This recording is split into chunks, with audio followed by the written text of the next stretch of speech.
Struck by sunlight, the sprawling chateau was a blinding rose-hued white. It reminded Lady Blythe Hedley of home, of her family's Northumbrian castle with its pink-carled walls, a pearl in an emerald-green meadow. Tipping her straw hat slightly forward, Blythe glanced up at the royal apartments and terraces on the second floor before turning toward the River Seine and the chateau's famous gardens. Her companions walked ahead of her.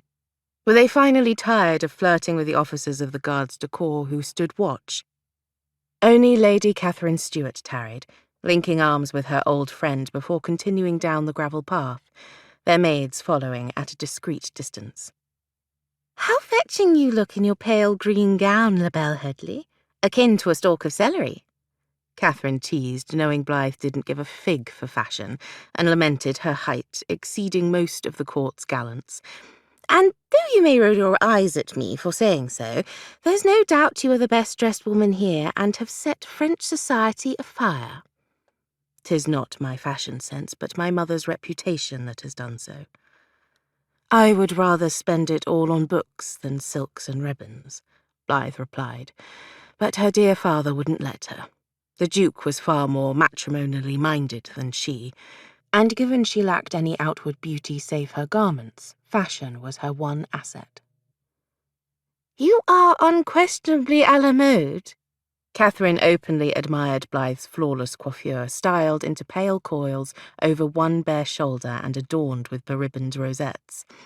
"I've heard the Duchess d'Orleans covets your hairdresser, while Mary of Modena covets your gems."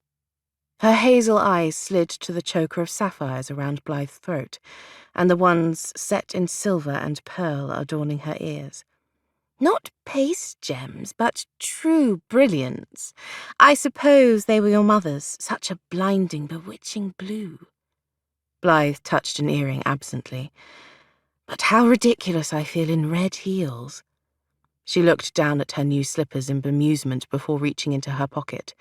With a practiced snap of her wrist, she unfurled a painted fan encrusted with tiny precious stones, a gift from Catherine's aunt, Lady of the Queen's Bedchamber. Blythe tallied how many days she'd been exiled to visiting France. 63?